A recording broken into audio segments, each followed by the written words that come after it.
Hello everyone and welcome to a new video. I've had a few requests from people on how to use text in Pixlr and also when creating kind of magazine style covers. So I thought I'd return to something that we've looked at before.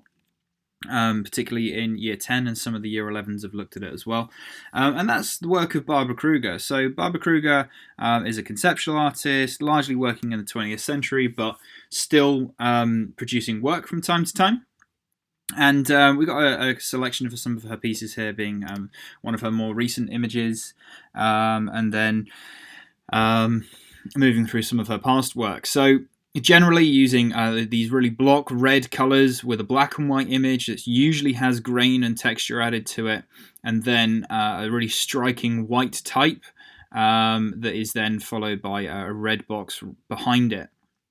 And kind of a lot of the work is political. It kind of focuses on different elements from the past as well as elements from kind of contemporary culture. So here's a couple of examples that I've made already, and we're going to talk you through how I made them, and we're going to get obviously using the Pixlr site to create these as well.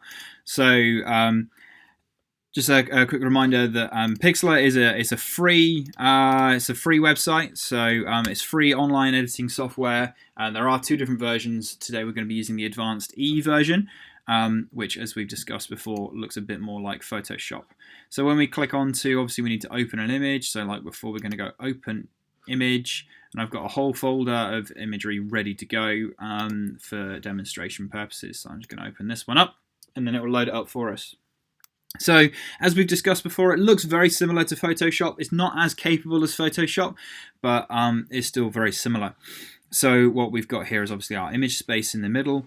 On the left-hand side, we have a toolbar. Along the top, we have some menus. And on the right-hand side, we have a navigation window and a layers palette and a history palette. So, to start us off, we're going to add that red box around the outside. So we're going to do this by clicking the plus in our layers palette, and this will give us an option for an empty image or text layer, and we're going to go with an empty layer. And then we're going to get our paint bucket and then a red. So I've already selected this color, but how you select it is if we click on onto the color here, then we can move through lots of different spectrums, and we can move within those color sets themselves. So we're just going to go for a striking red, and then we're going to click OK, and then simply just going to do a drop click, and as you'll see on the layers palette on the right there, it's made that entire layer red, ready to work with. And then we're gonna take things further. So with our background layer, which is underneath all this, it's presently locked, hence this padlock here. If we click on these three dots to the left of the layer, we can then come down and select unlocked, so the layer is accessible. And then we come across to our arrange tool, or move tool as people might know it in Photoshop, and then we can resize it. Presently, we're blocked because we can't see through this top layer, so we've got this little tick box next to the layer. This works just like the eye icon in Photoshop layers palette, where we can change if something is visible or not. So we're going to uncheck that so we can hide that for the moment. And then we're going to start resizing this a little bit. What I'm also going to do here is I'm going to rearrange my layers so the red goes below, and then I'm going to make that visible again, and then you can see we're creating this red box outline effect.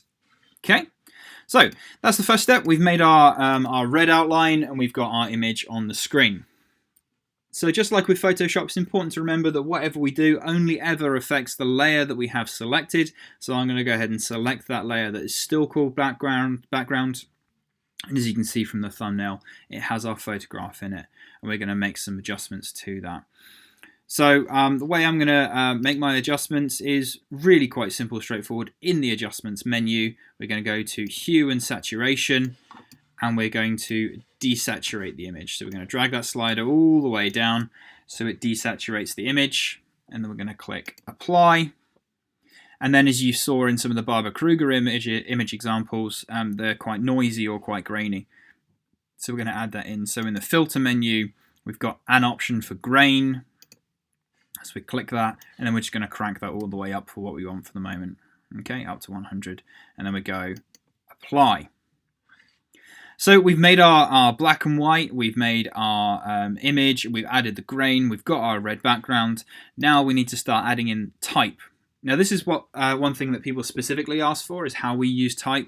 So we can do it in two different ways. We could just go ahead and use a type tool straight onto the document. But what we're actually going to do is we're going to come across and show you over here. So we've got the plus icon on the layers palette. We're going to click text, so it creates a new text layer for us. It fills us with some placeholder text for the moment, and then we're going to go straight in and we're going to type on that.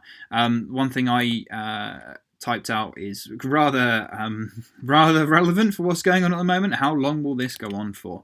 So we're going to go with that. So we're just going to go, how long will this go on for? Cool. And then I'm just going to highlight that so we can make some changes. So Barbara Kruger's type is always white and it's on a red box of its own. So we're going to go ahead and click color. We're going to change that to white and we're going to click OK. So that's created our white type. And then we're going to change our typeface that we're using for this. Now, this is actually a lot more flexible and diverse than it is in Photoshop. For starters, we can see the typefaces more clearly because they're bigger in the menu. And also, as we hover over them, you'll see it will change the typeface that's actually being used in the window, so we can kind of work our way through and find ones that are appropriate for what we want. So Barbara Kruger uses very blocky typefaces, and we got abilities to change the different typefaces within their set in a moment, but there's no kind of technically stencil typeface. The thing with the Daddy Day one here is all in capitals, which isn't always the way Barbara Kruger works, but if we have to, then we have to. So what we'll go with for the moment is we'll go with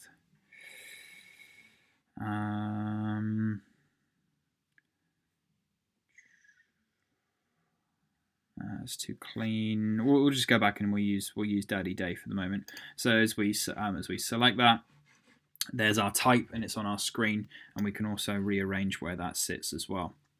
So in the Barbara Kruger work that we looked at originally, you can see that all the text always sits on top of a red box of its own. So we can kind of define it. We can make it stand out. So there's the three main colors that make up our images: black, white, and red. So we're going to go ahead and do that. So we've got a shape tool down here, but to begin with, we're going to need to start up a nice new blank, empty layer. So I use the plus icon again in the layers palette, and then I added a blank layer. And then we're going to use our shape tool. We're set to fill, we've set all our colors and everything like that, and then we're just going to click and drag out, and then that'll drop that on there for us. So presently, it's over the top of our type layer, so we go into our layers palette, drag it down below our type, and there it is. So we've created that that effect. So this is our first image. So what I'm going to do now, just quickly, is I'm going to go to File, I'm going to go to Save, and I'm going to go Download, and that'll place a copy of that image into my download so it's ready to use in my coursework. So one other thing we have to remember when documenting this stuff in our coursework is we need to take screenshots. So sometimes there's a bit of a habit of doing death by screenshot where we take lots and lots of images as we go. That's not always that effective for our work. So what we're needing to do here is if we just take a screenshot of the whole thing, so on a Mac that's Command-Shift-3, whereas on a Windows computer that's the screen print button. Sometimes you need to push function to get it, but it's the screen print, and then that puts it on your clipboard, and then you need to actually paste that into somewhere, maybe like a Word document or a PowerPoint, so it's ready for either printing or including in your coursework. So what we're going to do now is we're just going to take this edit a step further. So as we've seen in other examples, we've got this kind of one side's inverted, one side's not, and I've created that effect in a previous demo, so we're going to show you how we achieve that now. So to begin with, I want a second copy of my background layer. So I'm going to do that by clicking onto the select the background layer in the layers palette. I'm going to click with the three dots on the left there, and I'm going to go down to this icon here to duplicate the layer.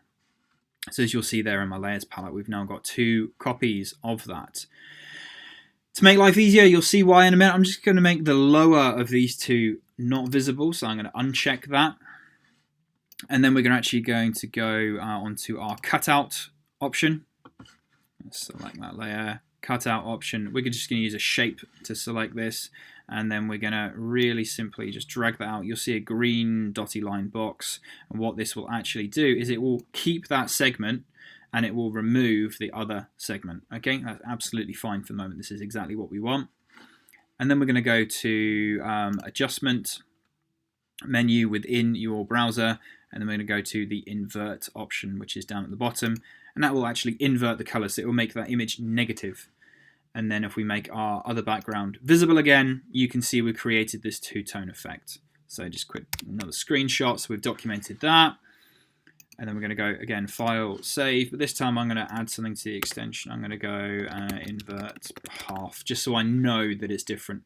Click download, that'll download the image for me, and then that's ready to use in my coursework.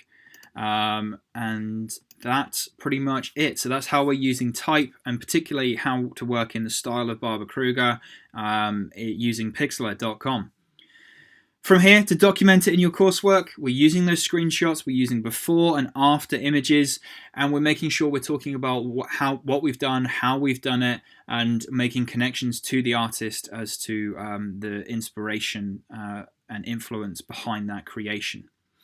If you do think of something that you want in particular, so a particular instructional video that you'd like on something to do in Pixlr, maybe it connects to an artist, please do get in touch. Email me on my school email address from your school email address, or even reply to us on Twitter at MRC Photographic, and we will we'll make that video for you so you can keep going and keep editing your photographs during this school closure time. Thanks for now.